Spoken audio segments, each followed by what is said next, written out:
सभी प्रिय बहन भाइयों को प्रभु यीशु मसीह के नाम में शालोम। आज की शाम का ये संदेश AGM यानी कि एबेनेज़र गॉस्पल मिनिस्ट्रीज़ के लिए रिकॉर्ड किया जा रहा है और ये भाई लोग न्यू मुंबई खार में रहते हैं और वहाँ से ये वचन की सेवा करते हैं। बहुत डेडिकेटेडली ये अपने मैसेज सर्कुलेट करते हैं और इसी मैसेज को मैं भी अपने चर्च ग्रुप के अंदर शेयर करता हूँ। मैसेज आज का पहला पत्रस 4 अध्याय और 7 वचन से 11 वचन तक है और जिसका टाइटल है परमेश्वर के भले भंडारी। सब बातों का अंत तुरंत होने वाला है, इसलिए संयमी होकर प्रार्थना के लिए सचेत रहो। सब में श्रेष्ठ बात यह है कि एक दूसरे से अधिक प्रेम रखो, क्योंकि प्रेम अनेक पापों को ढांप देता है। और बिना कुड़कुड़ाए एक दूसरे का अतिथि सत्कार करो। जिसको जो वरदान मिला है वह उसे परमेश्वर के नाना प्रकार के अनुग्रह के भले भंडारियों के समान एक दूसरे की सेवा में लगाए। यदि कोई बोले तो ऐसा बोले मानो परमेश्वर का वचन है। यदि कोई सेवा करे तो उस शक्ति से करे जो परमेश्वर देता है, जिससे सब बातों में यीशु मसीह के द्वारा परमेश्वर की महिमा प्रकट हो। महिमा और साम्राज्य युगान युग उसी का है। आमीन। यहोवा परमेश्वर के पवित्र वचन के पढ़े और सुने जाने पर आशीष और बरकत हो। आमीन। हम इस संदेश को जो इंडिविजुअल सेंट्रिक है, यानी कि व्यक्ति विशेष पर केंद्रित है। जितने लोग मसीह में पाए जाते हैं उनको परमेश्वर का वचन एक भंडारी की उपमा देता है। भंडारी बोलो तो स्टोर कीपर। भंडारण का काम स्टोर में होता है और स्टोर इंचार्ज को स्टोर कीपर कहते हैं। और उस जिस जगह का वो स्टोर होता है, अगर हम दुनियादारी की बात करें तो ग्रोसरीज के स्टोर होते हैं, FMCG प्रोडक्ट के स्टोर्स होते हैं, कॉस्मेटिक्स का स्टोर होता है, ग्रोसरीज और दूसरी चीज़ों के स्टोर होते हैं। परंतु यहाँ पर बात हो रही है परमेश्वर के भले भंडारी। तो यहाँ जो भंडारी हैं वो परमेश्वर के अपॉइंटेड लोग हैं। परमेश्वर ने उनको अपॉइंट किया है, क्योंकि आप बिल्कुल इसको आराम से समझते हुए चलेंगे।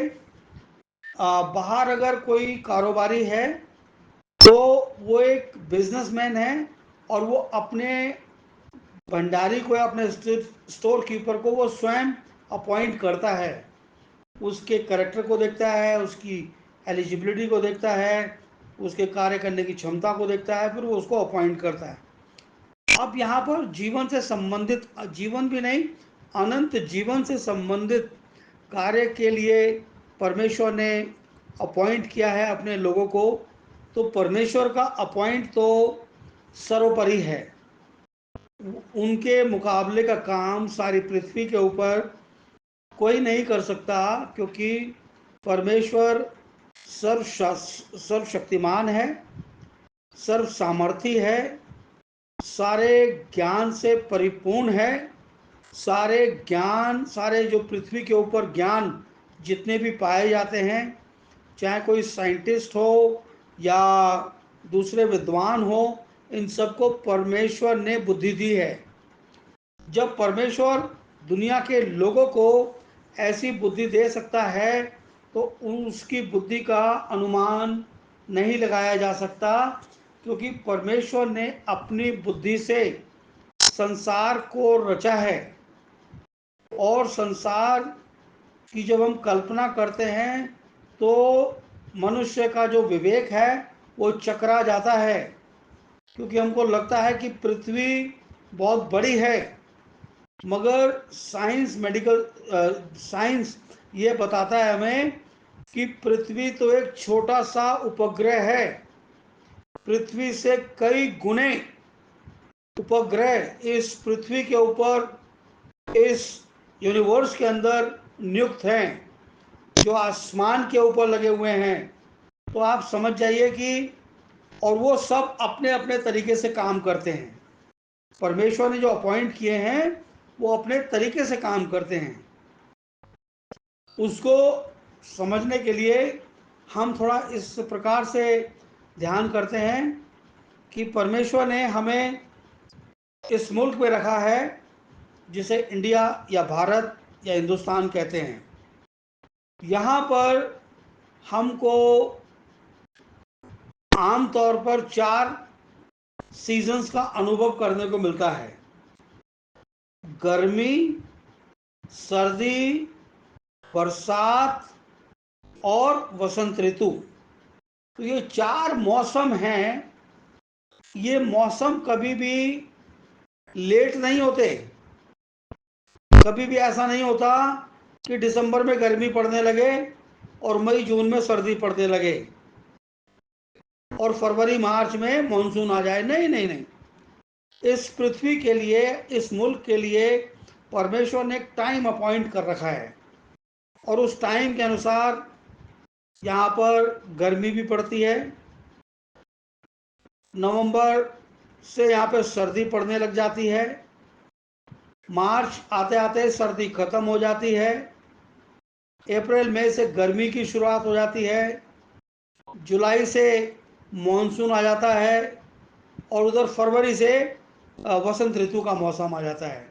और वसंत का जो मौसम है वो, उसका आनंद एक वसंत होती है जिसके अंदर पत्ते बदले जाते हैं, और एक दूसरी वसंत ये होती है जिसके अंदर मौसम की तब्दीली होती है। तो ये सारे मौसम हमको अपॉइंटेड टाइम के ऊपर देखने के लिए मिलते हैं, और इनको परमेश्वर ने एक ही दफ़ा इंस्ट्रक्शंस दी हैं और वो उसके अनुसार चलते हैं। अब जब परमेश्वर नेचर को इंस्ट्रक्शन देता है और नेचर उसी हिसाब से काम करता है, ऑस्ट्रेलिया के अंदर दिसंबर के अंदर गर्मी पड़ती है, बट वो हमेशा से वैसा ही होता है। वो कंट्री विशेष के लिए परमेश्वर की अपनी एक योजना है। तो आप समझ रहे होंगे कि मैं क्या कहना मांग रहा हूँ। मैं कहना ये मांग रहा हूँ कि जब परमेश्वर के भले भंडारियों के लिए जो कार्य नियुक्त है, वो कार्य उनको परमेश्वर के पवित्र आत्मा ने दिया है। और जब वो कार्य परमेश्वर के पवित्र आत्मा ने दिया है तो हर एक शख्स, अब एक बात और क्लियर कर दूं थोड़ी सी मैं, कि ऐसा नहीं है कि ये कार्य केवल चर्च के पास्टर के लिए है या एल्डर्स के लिए है या जो बड़े बड़े बिशप और दूसरे डीएस या कार्डिनल्स होते हैं उनके लिए। नहीं नहीं, ये अधिकार भंडारी का हर एक पवित्र जन को परमेश्वर ने दिया है। और इसको हम जैसे आगे बढ़ेंगे तब उसके ऊपर हम ध्यान करेंगे। तो ये बातें आप ये नहीं कह सकते कि परमेश्वर ने मेरे लिए नहीं ठहराई है, ये तो XYZ भाई के लिए है, या ये फला बहन के लिए है, वो बहुत अच्छा व्यवहार करती है, ये उनके लिए है। अगर आप और मैं परमेश्वर के बेटे और बेटियां हैं तो ये भंडारीपन का काम परमेश्वर ने आपको और मुझे दोनों को दिया है। तो ये बड़ा इम्पोर्टेंट था कि पहले हम उस भंडारीपन को क्लियर करें कि वास्तव में वो भंडारी हैं कौन। तो भंडारी हर एक वो पवित्र जन जो प्रभु यीशु मसीह के नाम से बपतिस्मा लेकर परमेश्वर की बादशाहत के अंदर एंट्री पाने के लिए तत्पर है, वो इस पृथ्वी के ऊपर जो परमेश्वर का किंगडम है, स्पिरिचुअल किंगडम, उसका वो भागीदार तो वो उसी दिन बन जाता है जिस दिन वो बैप्टिज्म लेके परमेश्वर के राज्य में प्रवेश करता है। और जो रियल किंगडम है, जहाँ पर हमें प्रभु यीशु मसीह के मार्फत एंटर करना है, उसकी तैयारी के लिए इस शरीर में होकर हमको कार्य करना है। ठीक है। और आप ये भी नहीं कह सकते कि वो किंगडम स्पिरिचुअल नहीं है, वो भी 100% स्पिरिचुअल किंगडम है। बट क्योंकि हम यहाँ शरीर में हैं और शरीर में रहते हुए हम स्पिरिचुअली ग्रो करते हैं, हम स्पिरिचुअली ग्रो करते हैं। एक चीज़ मैं थोड़ी सी और यहाँ पे आप लोगों के सामने रखना मांगता हूँ कि जब हम एक मुल्क की सिटीजनशिप लेते हैं और जब उसके लिए बेसिक क्वालिफिकेशन हमको हो जाती है, तो हमको उस कंट्री में प्रवेश करने का अनुमति मिल जाता है। अगर कोई अमेरिका जाना चाहता है तो पहले उसको वहाँ के लिए रेजिडेंट परमिट मिलता है। ऐसे ही कोई कनाडा जाना चाहता है तो उसको पहले वहाँ के लिए एक रेजिडेंट परमिट मिलता है। और जब रेजिडेंट परमिट रहते हुए, तो हर एक कंट्री की अपनी अपनी मियाद है, किसी की 3 साल, किसी की 5 साल, वो उनके कानून के अंतर्गत रहते हुए उस क्वालिफिकेशन को पूरा कर लेते हैं। उनको इतने पर्टिकुलर डेज वहाँ पर उस लैंड के ऊपर रहना पड़ता है, तब वो कंट्री उनको इनविटेशन देती है कि अब आप इस कंट्री का सिटीजनशिप अख्तियार कर लीजिए, ये अपॉर्चुनिटी आपके लिए है। अगर वो उसको डिनाई कर देते हैं तो वो अपॉर्चुनिटी उनके हाथ से निकल जाती है। समझे बात? दोबारा कोई देता है नहीं देता, मुझे उतनी गहराई से हर एक कंट्री का अलग अलग नियम है। ऐसा ही जब हम प्रभु यीशु मसीह के नाम से बपतिस्मा लेकर जो परमेश्वर का स्पिरिचुअल किंगडम इस पृथ्वी के ऊपर है, उसमें हम प्रवेश कर जाते हैं। और प्रवेश कर जाते वक्त जैसे एक हम फिजिकल कंट्री के नियम कायदे कानून को पूरा करने के बाद हमको वो अधिकार मिलता है, वैसे ही हमको परमेश्वर के राज्य के अधिकारी होने के लिए हमें ये स्पिरिचुअल इंस्ट्रक्शंस, स्पिरिचुअल कार्य पूरे करने हैं और ये शरीर में होके करने हैं। जब हम इन कार्यों को शरीर में होकर पूरा कर लेते हैं, तब परमेश्वर का अनुग्रह जब प्रभु यीशु मसीह के आने पर होगा, वो हमारी ज़िंदगी में प्रकट होगा और वो उसके अनुसार हमको तब्दील करके बार बार मैं इसको कई दफ़ा रिपीट कर चुका हूँ, ग्लोरीफाइड बॉडी के अंदर तब्दील करके हमको आसमान पर उठा देता है और आसमान में प्रभु से हमारी मुलाकात होती है। तो ये प्रोसेस है। तो जो फिजिकल है उसी का स्पिरिचुअल वर्जन है। आप मेहनत मशक्क़त करके अपनी फिजिकल सिटीजनशिप को अख्तियार करते हैं, उसी प्रकार से ईमानदारी, वफादारी और पवित्रता से परमेश्वर के पवित्र वचन का पालन करके आप उस हेवनली सिटीजनशिप को क्वालिफाई कर लेते हैं। उस हेवनली सिटीजनशिप को क्वालिफाई कर लेते हैं। और जब हम उस सिटीजनशिप को क्वालिफाई कर लेते हैं, तब हमें यह अपॉर्चुनिटी मिलती है कि हम उस मुल्क में चले जाएं जो परमेश्वर अपने लोगों को अपने अनुग्रह से देता है। तो अगर हम उस अनुग्रह में आगे बढ़ना चाहते हैं, तो हमको चाहिए है कि हम उस परमेश्वर के पवित्र वचन को अपनी ज़िंदगी के अंदर वो स्थान दें जिसके लिए परमेश्वर ने हमें मसीह यीशु में ऊपर बुलाया है।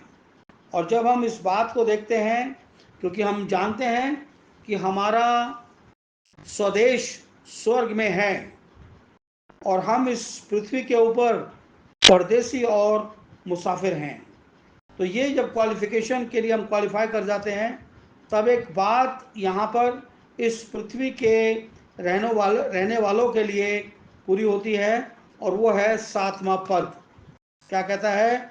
सब बातों का अंत तुरंत होने वाला है, इसलिए संयमी होकर प्रार्थना के लिए सचेत रहो।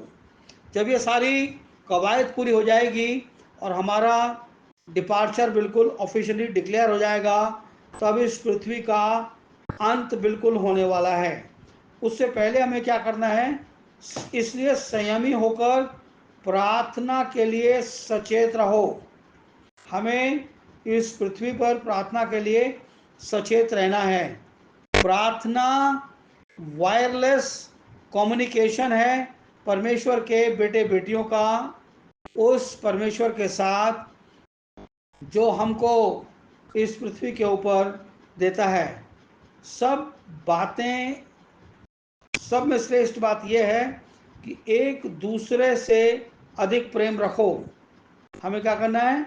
एक दूसरे से अधिक प्रेम रखना है, क्योंकि प्रेम अनेक पापों को ढांप देता है। प्रेम क्या करता है? अनेक पापों को ढांप देता है। हमें सचेत होकर एक दूसरे के साथ प्रेम में बने रहना है, क्योंकि ये पूरी बॉडी जो कलीसिया कहलाती है, हम उस बॉडी का एक पार्ट एंड पार्शल हैं, एकदम छोटा सा अंग हैं, और हमें अपने स्थान के ऊपर प्रेम के साथ बने रहना है। और वो प्रेम जब हम अपने शरीर में दिखाएंगे, तभी हमको वो उस बॉडी के अंदर जगह मिलने वाली है, तभी वो हमको उस बॉडी के अंदर जगह मिलने वाली है। ऐसा नहीं कि हम अभी प्रेम ना दिखाएं और कहें कि जब प्रभु आएगा तब मैं एक दूसरे के साथ प्रेम रखूंगा। नहीं, प्रेम हमें आज जब हम जीवित हैं, इस शरीर में हैं, तो अबे हमें इस दशा में एक दूसरे के साथ प्रेम करना है।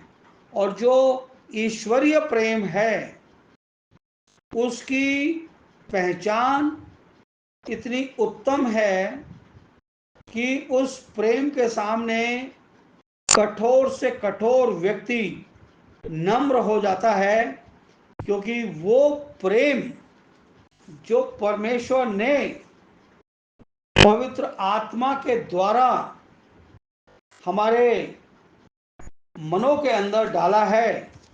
मैं पढ़ता हूं अपने और आपके लिए रोमियो की पत्री 5 अध्याय का 5 वचन। आशा से लज्जा नहीं होती, क्योंकि पवित्र आत्मा जो हमें दिया गया है, उसके द्वारा परमेश्वर का प्रेम हमारे मन में डाला गया है।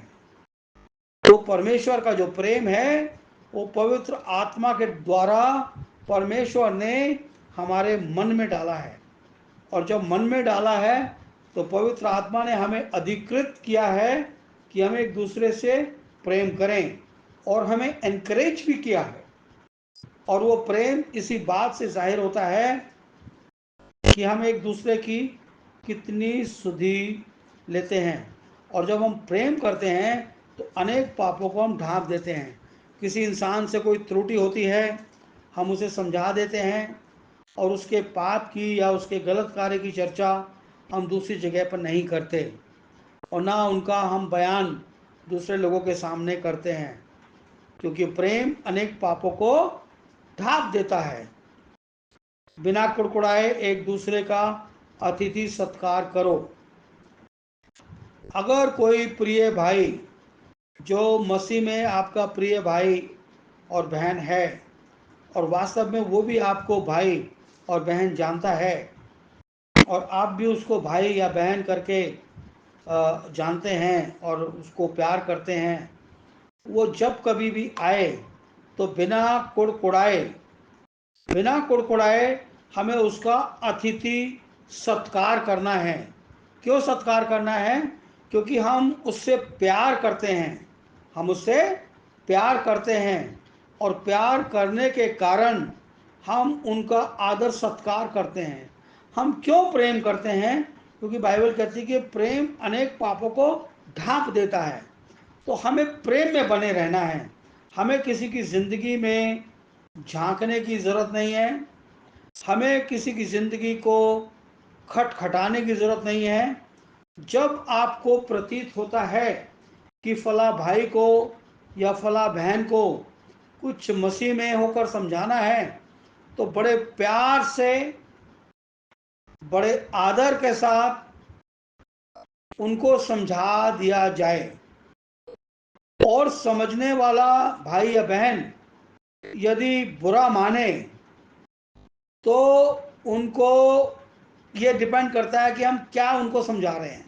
अगर हम उनको एडिफाई कर रहे हैं बढ़ोतरी के लिए, तो उनको बुरा नहीं मानना चाहिए। अगर उनकी गलती पे हम उनको समझा रहे हैं, तो उससे हमें बिल्कुल नम्रता के साथ हमें उनको समझा देना चाहिए। पहले उसके लिए भी एक नियम है, उसके लिए परमेश्वर का नियम है। अगर कोई भाई या बहन गलती करता है, तो पहले उसको एकांत में समझा दिया जाए। दोबारा गलती करता है तो 2 या 3 लोग मिलकर उसको समझा दें, और वो फिर उसी गलती के ऊपर लगा रहता है, तो कलीसिया के बीच में खड़ा होकर उसको ताकीज कर दिया जाए, ताकि उसके दोष के लिए कोई और अकाउंटेबल ना हो। कलीसिया में क्यों बता दिया जाए? क्योंकि उनकी 2 दफ़ा पहले काउंसलिंग हो चुकी है, और ये कलीसिया के भाई बहनों को मालूम नहीं है। कलीसिया ये समझ सकती है कि ये पास्टर कैसा है, इसके साथ सेवा करने वाले भाई लोग कैसे हैं। ये भाई हमेशा गलती पे गलती करता है और इसको कुछ समझाते नहीं। तो जब कलीसिया के बीच में ये समझाया जाएगा तीसरी दफ़ा, और उनको बताया जाएगा कि आपने पहली दफ़ा आपको अकेले समझाया गया, फिर 2-3 भाइयों के साथ आपको समझाया गया, आज मैं आखिरी दफ़ा आपको कलीसिया के बीच में ये बात समझाता हूँ, ताकि वो अपनी गलती के लिए स्वयं जिम्मेवार ठहरे। और अदरवाइज यहाँ पे हमने लिखा कि बिना कुड़कुड़ाए एक दूसरे का आदर सत्कार करो। जब कोई आपके घर आता है, तो आदर सत्कार का ये मतलब नहीं है कि आप उसको विभिन्न प्रकार के भोजन उसके सामने रखें, जो आपके पास है भी नहीं शायद घर में। नहीं, ऐसा कतई भी नहीं है। जो कुछ आपकी क्षमता है, जो कुछ आपके घर में है, वो उसके सामने प्यार से पेश किया जाए। और हो सकता है कि जब आप उसके सामने पेशकश करें, तो वो भाई या बहन स्वयं भोजन करके किसी और स्थान से या अपने घर से आया हो, और वो आपसे आग्रह करे कि नहीं बहन, नहीं भाई, मैं तो फला जगह से भोजन करके आया हूँ, तो अब मैं भोजन नहीं करूँगा, मैं केवल आपके साथ जलपान ले लूँगा, यानी कि पानी और चाय आदि ले लूँगा। तो उनकी सेवा में प्यार से वही रखा जाए। तो ये परंतु होना चाहिए 100% प्यार के साथ, 100% प्रेम के द्वारा, क्योंकि प्रेम पवित्र आत्मा के द्वारा परमेश्वर ने हमारे मन में डाला है, और पवित्र आत्मा के द्वारा हमारे मन में डाला है, तो ये प्रेम का भाव भी हमारे मन में परमेश्वर ने ही डाला है। 10वां पद, जिसको जो वरदान मिला है, वह उस परमेश्वर के नाना प्रकार के अनुग्रह के भले भंडारियों के समान एक दूसरे की सेवा में लगाए। अब यहाँ पर थोड़ा सा कार्य गंभीर होने लगता है कि कुछ लोगों को बड़ी सेवकाई मिलती है कि वो सेवा को अंजाम दें, परंतु कई दफ़ा शारीरिक बंधनों के कारण या शारीरिक कमजोरियों के कारण हम एक दूसरे की सेवा में उस तरीके से उपस्थित नहीं होते जिस प्रकार से हमको उपस्थित होना चाहिए।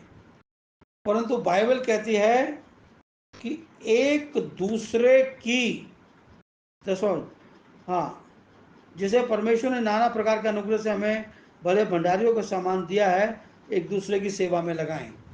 तो एक दूसरे की सेवा में लगाएं।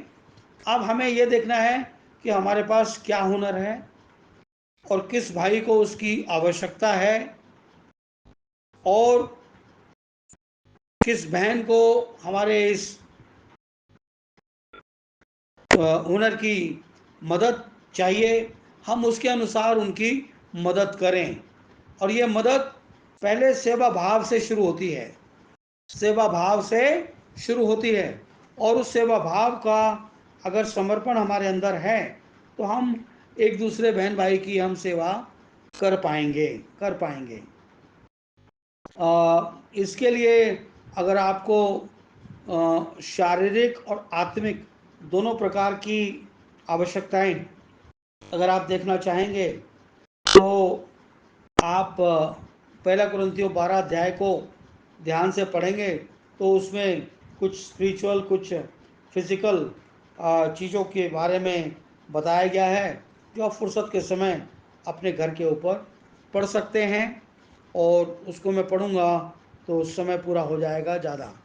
और पूरा अध्याय को आप पढ़ेंगे तो आपको मालूम पड़ेगा कि बाइबल वास्तव में किस प्रकार की डिमांड हमसे यहाँ पे करती है। 11वें पद में लिखा है, यदि कोई बोले तो ऐसा बोले मानो परमेश्वर का वचन है। परमेश्वर का वचन सलोना होता है। जब कभी भी हम भले ही किसी को करेक्शन के लिए अपने शब्दों को इस्तेमाल करें या किसी को उभारने के लिए इस्तेमाल करें, आत्मा में उभारने के लिए इस्तेमाल करें, तो हमारे वचन सलोने होने चाहिए। क्योंकि बाइबल कहती है यदि कोई बोले तो ऐसा बोले मानो परमेश्वर का वचन है। यदि कोई सेवा करे तो उस शक्ति से करे जो परमेश्वर देता है। हाँ, जब आप उसकी सेवा भाव करें तो उस सेवा भाव में एक्सपोज नहीं होना चाहिए कि आप किसी चीज़ को एक्सपोज कर रहे हैं या आप दिखावा कर रहे हैं।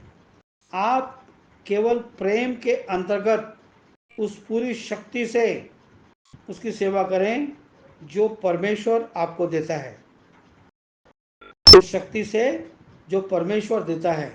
और जब हम ऐसा करते हैं तो जिस भाई की सेवा की जाती है उसके मन में भी एक गहरा प्रभाव परमेश्वर के आत्मा का पड़ता है कि वो भी उसको जिस दिन किसी की सेवा करने का अवसर प्राप्त होगा तो वो उसकी सेवा इसी प्रकार से करेगा। मैं एक बाइबल की एक वर्स है जिसको हम अक्सर पढ़ते भी हैं, मैं उसको पढ़ूंगा नहीं अभी।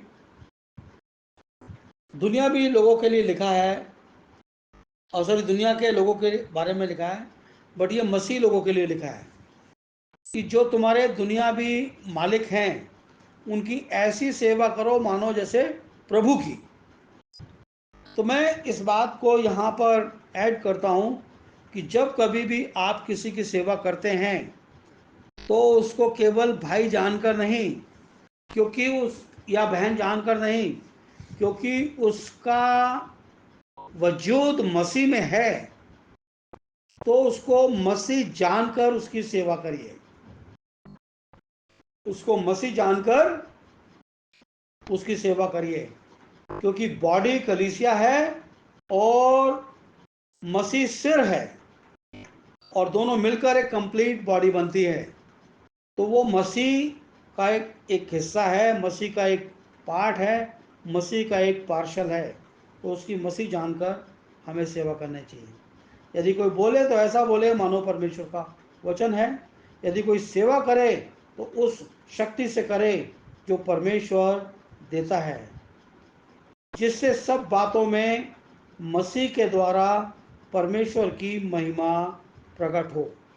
परमेश्वर की महिमा प्रकट करने का एक आसान माध्यम है कि हम उसकी सेवा आत्मा से करें और आत्मा के दिए हुए निर्देशों का पालन करते हुए करें। और जब हम ऐसी सेवा करते हैं तो उस सेवा के द्वारा परमेश्वर की महिमा प्रकट होती है, क्योंकि आप और मैं नहीं जानते हम किस मनुष्य की सेवा कर रहे हैं, अंदर से वो कितना टूटा हुआ है, कितना वो खोखला है, कितना वो परेशानी या दुख में है। परंतु जब आप और मैं ऐसे किसी भाई या बहन की सेवा करते हैं तो उसका टूटापन जुड़ जाता है, खोखलापन भारी हो जाता है, और जो उसके मन की तृष्णा है वो तृप्त हो जाती है, क्योंकि परमेश्वर का अनुग्रह महिमा के साथ उसके जीवन के लिए प्रकट हुआ है। और जब उसका जीवन महिमा के साथ प्रकट हुआ है, ये क्यों होने पाया? ये इसलिए होने पाया क्योंकि परमेश्वर ने हमें अपने भले पदार्थों का भंडारी बनाया है, और हम अपने मसीही भाई बहनों की सेवा में उस भंडारण की वस्तुओं को सेवा के द्वारा अर्पित कर रहे हैं। तो ये सारी की सारी परमेश्वर की महिमा है जो उसके अनुग्रह के द्वारा प्रकट की गई है, और परमेश्वर ने ही प्रकट की है, क्योंकि परमेश्वर ने ही आपको भंडारी बनाया। परमेश्वर ने ही आपको एक भाई और एक बहन से मिलाया, या ज़्यादा भाई बहनों से मिलाया जिनको आपकी सेवाओं की दरकार थी, परंतु आप उसके अंदर मुस्तैदी से खड़े रहे उनकी सेवा को तत्परता से अंजाम देने के लिए। और जब आप मुस्तैदी से उनकी सेवा के लिए खड़े रहे तो परमेश्वर का अनुग्रह आपकी ज़िंदगी में हुआ कि आप उन वस्तुओं का जो परमेश्वर ने आपके भंडारण में दी थी, आपने वो अपने भंडार से निकाल कर उनके सामने पेश कर दी। अब ये भंडार क्या है? ये भंडार है, एक तो आपका हृदय, आपका आत्मा, और एक भंडार है आपका गृह स्थान। दोनों से आप उनकी सेवा कर सकते हैं। आत्मा से उनकी आत्मिक सेवा की जा सकती है, उनकी केयर की जा सकती है, उनको आत्मा में उभारा जा सकता है। आज इस संसार के अंदर मोटिवेशनल स्पीकर पूरे जगत के अंदर पाए जाते हैं, और वो मोटिवेशन का काम जब करते हैं तो उस मोटिवेशन के काम को करने के लिए उनको बाइबल का सहारा लेना पड़ता है, क्योंकि बाइबल से ज़्यादा मोटिवेशन कोई इस संसार में दे नहीं सकता। क्योंकि बाइबल ये कहती है कि परमेश्वर ने जगत से ऐसा प्रेम किया कि उसने अपना इकलौता पुत्र दे दिया, ताकि जो कोई उसके ऊपर ईमान लाए वो नाश ना हो परंतु अनंत जीवन पाए, परंतु वो अनंत जीवन पाए। हम एक वर्ष ऊपर पढ़ रहे थे 8वें पद में, लिखा है कि सबसे श्रेष्ठ बात यह है कि एक दूसरे से अधिक प्रेम रखो, क्योंकि प्रेम अनेक पापों को क्या करता है? ढांप देता है। तो मेरे अजीजों, प्रेम तो अवश्य ही अनेक पापों को ढांप देता है। मैं इसके लिए एक वचन पढ़ना चाहता हूँ आपके लिए, और वो मिलेगा नीति वचन में। नीति वचन में, एक सेकंड जरा होल्ड करिएगा। 10 का 12 पद है, यहाँ लिखा है, बैर से तो झगड़ा उत्पन्न होते हैं, परंतु प्रेम से सब अपराध ढक जाते हैं। जब प्रेम से सारे अपराध ढक जाते हैं तो हम क्यों ना परमेश्वर के उस प्रेम में होकर परमेश्वर की उस महिमा को निहारते हुए जो अब कुछ समय में हमारी ज़िंदगियों में प्रकट होने वाली है, उसमें होकर हम परमेश्वर को हम ऊंचे को उठाएं, उसका गुणानुवाद करें, उसका धन्यवाद करें। क्योंकि अंत में लिखा है महिमा और साम्राज्य युगान युग उसी का है। क्योंकि जो महिमा और जो साम्राज्य है कल भी उसी का था, आज भी उसी का है और आने वाले कल में भी उसी का रहेगा। परमेश्वर महान है और वो हमको अपनी आत्मा में उभारता है ताकि हम एक दूसरे भाई बहन की सुधि मसीह में होकर लेते रहें और परमेश्वर पिता का धन्यवाद करते रहें। मैं इसी बात के साथ ये तमाम अपने प्रिय भाई बहन जो ईजीएम में पाए जाते हैं उनको ये समर्पित करता हूँ। God bless you. प्रभु आपको आशीष दे।